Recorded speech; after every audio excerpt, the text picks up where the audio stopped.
سب کے آقا فرما رہے کہ بندہ جب روز جمعہ یا شب جمعہ مجھ پر درود پڑھتا ہے تو میں خود کیا ہے اس درود کو سنا کرتا ہوں، میں خود سنا کرتا ہوں۔ تو آپ کتنے خوش نصیب ہیں اور حافظ صاحب کتنے چالاک ہیں کہ شب جمعہ اس نے کیا ہے پروگرام رکھا تاکہ آپ حضور کی بارگاہ میں درود پڑھیں۔ اور یہ درود ایسا ہے جب بندہ درود پڑھتا ہے نا، کہاں پڑھتا ہے بیٹھ کر معلوم ہے؟ زمین پر۔ کہاں پڑھ رہا؟ میدان میں۔ کہاں پڑھ رہا؟ دکان میں۔ کہاں پڑھ رہا؟ چوراہے پر۔ کہاں پڑھ رہا؟ بستر پر۔ کہاں پڑھ رہا؟ مسجد میں۔ کہاں پڑھ رہا؟ مدرسے میں۔ کہاں پڑھ رہا؟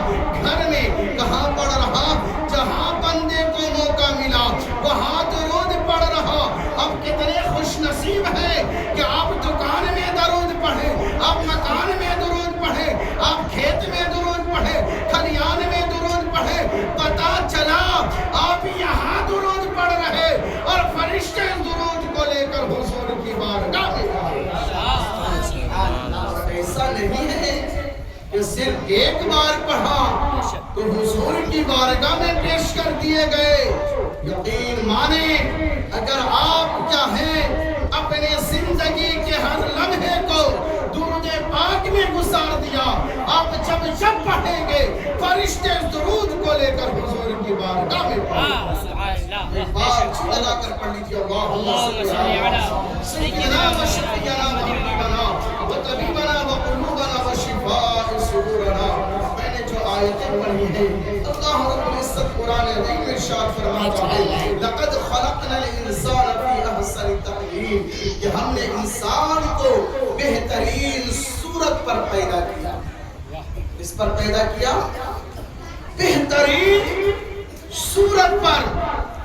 اللہ کی کم و بیش 18,000 مخلوق ہے اور اس مخلوق میں اگر کوئی اشرف ہے، کوئی حسین ہے، کوئی خوبصورت ہے، وہ حضرت انسان ہے۔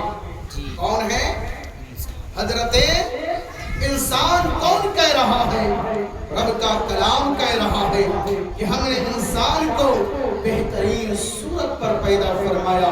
لیکن آج ہمارے سماج میں کالے اور گوروں کا فرق کیا جا رہا ہے۔ آج ہمارے سماج میں کالے اور گوروں میں امتیاز پیدا کیا جا رہا ہے۔ یاد رکھو انسان تو 14ویں کے چاند سے بھی زیادہ حسین ہے۔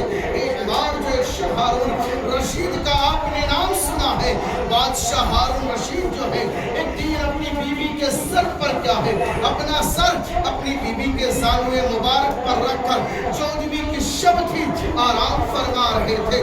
کبھی چاند کو دیکھتا، کبھی اپنی بیوی کے چہرے کو دیکھتا، کبھی چاند کی طرف دیکھتا، کبھی اپنی بیوی کے چہرے کی طرف دیکھتا۔ اچانک اس کے دل میں کیا خیال پیدا ہوا؟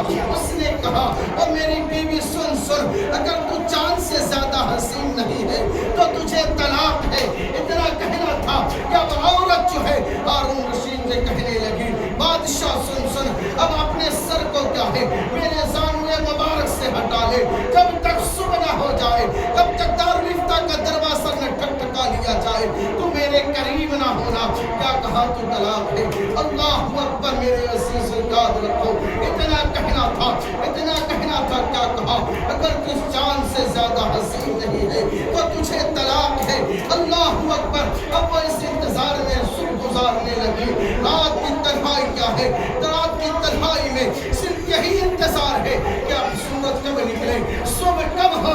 جیسے ہی صبح ہوئی آپ نے دار